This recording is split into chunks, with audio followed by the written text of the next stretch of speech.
Just while we're on the subject of technology and products, George, how obviously I've seen the technology stocks have boomed in this period. You know, Amazon specifically. That's basically because Earl's wife and my wife. You know, that's probably the reason. I think, Earl. I don't know if you agree. I'm not saying anything about my wife, Jimmy. You say what you want. I know you got told off last time, didn't you? I'm trying to encourage you to come out and say it, but you're quieter this time. Yeah, no.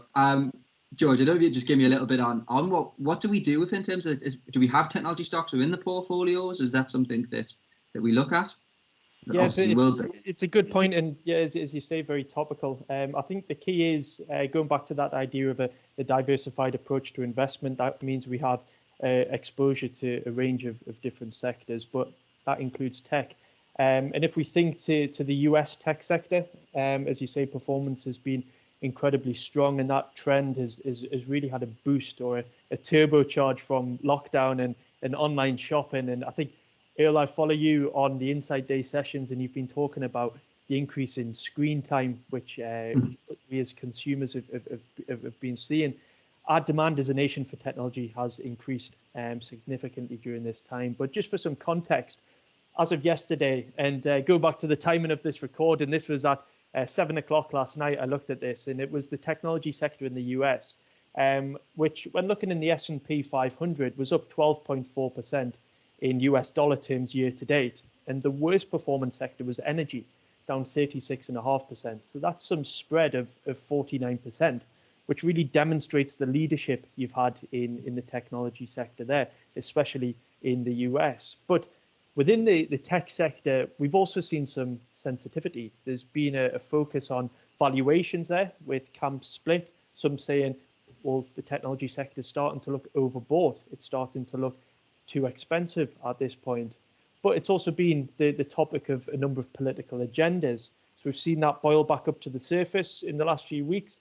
Trade wars, they're starting to come back up. Remember, we are in the year of the US election, and we're also starting to see the pickup in investigations, which have been led by privacy and antitrust campaigners such as Techlash in the States. But I think that really emphasizes that need to be diversified, to have that exposure, but to be careful in terms of how we access that. So just picking up on that point, I think it's important just to note how we do access that market. And it's in multiple ways. On the equity side, it's through indices. So an example there, we've got exposure in our portfolios to the S&P 500, which is made up of around 24% technology firms. But we also have a direct exposure where we see stock-specific opportunities. So within there, we've got managers such as Close Brothers holding assets in there, managers such as Goldman Sachs, who together hold names in there such as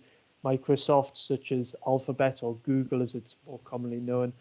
But we also hold technology exposure through the bonds, which we have in there as well. So as well as a mixture of exposure in terms of firms, you've also got the asset mix in there as well. So yes, overall, tech names have been very profitable for the True Potential portfolios. But I think along with, and keeping with that theme of the user of technology, along with technology benefiting the client's investments, it's also been a huge benefit for us in terms of our operations there as well.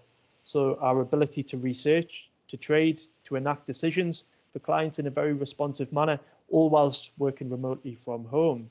And to communicate as well, that's a key point. We've really picked up the communication with advisors.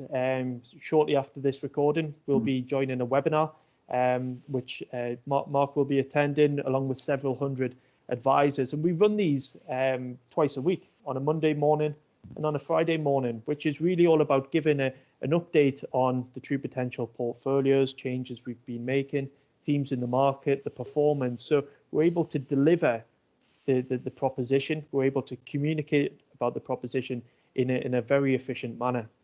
Right. So yes, benefit in a number of ways there, Jamie. Thanks.